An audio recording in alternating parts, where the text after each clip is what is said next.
जब कोरोना को याद किया जाएगा तब याद किया जाएगा उन कोरोना योद्धाओं को जो खुद कुर्बान होकर देश को बचाने के लिए दिन की दोपहरी से रात के अंधेरे तक खड़े रहे।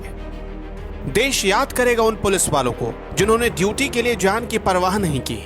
सरकार का आगरा मॉडल बेशक फेल रहा हो, लेकिन आगरा की पुलिस हमारी पड़ताल में कहीं फेल नहीं हुई। आगरा से हमारे रिपोर्टर आदित्य मुदगल भी 24 घंटे पुलिस वालों के साथ वक्त बिताकर आए हैं। हमने पहले दिन के 12 बजे पुलिस का दर्द देखा। पुलिस कैसे चिलचिलाती धूप में भी काम कर रही है और कैसे हम आप सुरक्षित रहें उसके लिए ईमानदारी से ड्यूटी कर रही है। आगरा के सिकंदरा चौराहे पर हमें कुछ पुलिसकर्मी दिखाई पड़े। पूरा देश कोरोना से जंग लड़ रहा है। यदि बात की जाए कोरोना योद्धाओं की तो इस वक्त पुलिसकर्मियों की हम बात कर रहे हैं। पुलिसकर्मियों की बात की जाए तो तापमान इस वक्त 40 डिग्री के करीब पहुंच चुका है और पुलिस की मेहनत की बात की जाए तो तमाम पुलिसकर्मी मैं दिखाना चाहूँगा, अपने कैमरा से अनुरोध करना चाहूँगा कृपया दिखाएं उनकी तरफ। तपती धूप होने के बावजूद भी वे यहाँ पे लोगों को राहत देने की कोशिश कर रहे हैं, उनको रोक कर उनके पूछने की कोशिश कर रहे हैं कि वो लोग कहाँ जा रहे हैं। दरोगा जी, मैं आपसे पहले पूछना चाहूँगा कि जिस तरीके से आप मेहनत कर रहे हैं, धूप काफ़ी तेज़ पड़ रही है, पानी की बार बार ज़रूरत पड़ती होगी, किस प्रकार आप अपने आप को सही रख पा रहे हैं? भाई देखो, जैसा कि ये देखा जा रहा है कि भाई ये जो पूर्वी यूपी से और बिहार से ये जो मजदूर हैं, हरियाणा पंजाब से दिल्ली से आ रहे हैं, तो हमारी तो यही प्राथमिकता है कि इस महामारी में सबसे पहले हम इनके घर तक पहुंचने में मदद करें। ये तो आप जानते हैं कि पुलिस की ड्यूटी कितनी टफ होती है। अच्छा, टेम्परेचर की बात की जाए तो टेम्परेचर काफ़ी हाई हो चुका है और आने वाले समय में टेम्परेचर और बढ़ेगा। क्या खासी मशक्कत करनी पड़ रही है, काफ़ी मेहनत करनी पड़ रही है? और बात करें गर्मी की तो भीषण गर्मी पड़ रही है। कितनी दिक्कतों का सामना आप लोगों को भी यहाँ करना पड़ रहा है? दिक्कतों का तो सामना करना ही पड़ता है, लेकिन क्या करें, ड्यूटी है, ड्यूटी फर्स्ट है। मैडम क्या कहेंगे, काफ़ी गर्मी पड़ रही है, टेम्परेचर 40 डिग्री है, कितनी खासी समस्याएं आप लोगों को हो रही हैं, किस प्रकार आप मैनेज कर पा रहे हैं? भैया ड्यूटी के टाइम पे इस टाइम छोटे बच्चों को घर पर छोड़ते हुए ड्यूटी तो करना ही है।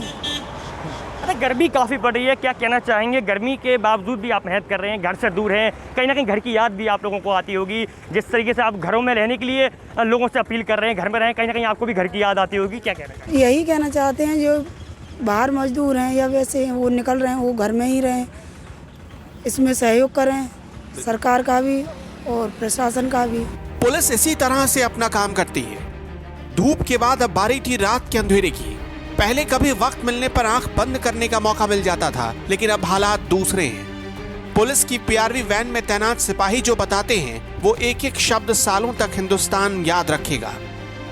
पीआरवी गाड़ी है, तैनात 2 सिपाही इस समय हमारे साथ मौजूद है, उनके पास जाते हैं और जानने की कोशिश हम लोग ये करेंगे कि रात्रि के लगभग 2 बज चुके हैं, लगभग 2:30 बज चुका है। यदि समय की बात की जाए उसके बाद भी पुलिस काफ़ी सक्रिय नजर आ रही है। सबसे पहले यहाँ के जो चालक हैं उनके पास जाता हूँ। सर क्या कहेंगे, सबसे पहले आपका नाम जानना चाहिए, क्या नाम है आपका? मेरा नाम कुलदीप है, कांस्टेबल कुलदीप जी। मैं इस गाड़ी का चालक हूँ और मेरे साथ हैं सहायक महाराज सिंह। हमने पुलिस फोर्स ज्वाइन की है तो ये चीज़ें मायने नहीं रखती। डर तो है क्योंकि हमारे भी बच्चे हैं, लेकिन सबसे पहले समाज की सेवा है और देश सेवा सबसे पहले है। अच्छा कुलदीप जी, एक चीज़ और पूछना चाहूँगा, जिस तरीके से आप पीआरवी पर तैनात हैं, पीआरवी की यदि फुल फॉर्म की बात की जाए तो पुलिस रिस्पांस व्हीकल के नाम से ये जानी जाती है, यानी कि सबसे पहला रिस्पांस की जिम्मेदारी आप लोगों की है। हमारे पास जैसे कोई इवेंट आता है 112 जो डायल करता है कि हमारे यहाँ कोरोना का कोई पेशेंट निकला है या कोई जैसे संक्रमण है जैसे भी, तो सबसे पहले हम संबंधित जैसे थाना क्षेत्र में सबसे पहले हमारे एचएसओ सर हैं, हम उनको बताते हैं। उसके बाद अपने कंट्रोल द्वारा कोरोना कंट्रोल जो बना हुआ है आगरा में उनको सूचित करते हैं। कई जिलों में ऐसी खबरें आती हैं कि स्वास्थ्यकर्मी हो गए, पुलिसकर्मी हो गए, यानी कोई भी अन्य कोरोना योद्धा हो गए, उनके ऊपर पथराव किया जाता है या कहीं ना कहीं अभद्र व्यवहार किया जाता है। ऐसे लोगों के प्रति क्या आप संदेश देना चाहेंगे, क्या कहना चाहेंगे टेलीविज़न के माध्यम से? मैं बस यही कहना चाहता हूँ कि ये बीमारी संक्रमण है, ये इसका कोई अभी ऐसा इलाज तो है नहीं। हमारे लोगों के जो समझदारी और समझ से ही सोशल डिस्टेंस है या जैसे भी और भी गवर्नमेंट जो डेली कुछ ना कुछ रूल्स लागू करती है उस हिसाब वही फॉलो करना है। और लोगों को समझना होगा, लोगों को ये समझना होगा कि इसके लिए ऐसा कुछ नहीं कि पुलिस का पर्सनली कोई फ़ायदा हो रहा हो। ये समाज के लिए, हमारे हित के लिए, हमारे देश के लिए, सबके लिए कर रही है। हमारी पड़ताल जारी रही और आम दिनों की तरह लापरवाह पुलिस का चेहरा हम ढूंढना चाहते थे, लेकिन पुलिस आम दिनों की तरह नहीं बल्कि बहुत एक्टिव थी, सचेत थी और हमें हर चौराहे पर रोक लिया जाता था। रात के तकरीबन 3:30 बजे हम पहुंचे आगरा के सबसे व्यस्त चौराहे पर। शाहगंज चौराहे पर 3:30 बजे पुलिस मिली, रोककर सबकी जांच की जा रही थी। कितना दर्द आप लोगों को भी हो रहा है, कितनी मेहनत आप लोगों को अमूमन और दिनों के मुताबिक करनी पड़ रही है? देखिए, जब सर्व समाज के हित की बात आ जाती है तो अपने व्यक्तिगत ड्यूटियों से हटके भी कुछ सोचना पड़ता है। अब इस समय क्योंकि पूरा वर्ल्ड इस समस्या से, कोरोना जैसी बीमारी से जूझ रहा है, तो हमारी एक नैतिक जिम्मेदारी और ज़्यादा बढ़ जाती है कि हम जो काम करते थे उससे कई गुना बेटर रिजल्ट दें, और जो हमारे उच्च अधिकारियों के जो आदेश हैं उनके निर्देश पे पालन किया जा रहा है उसका।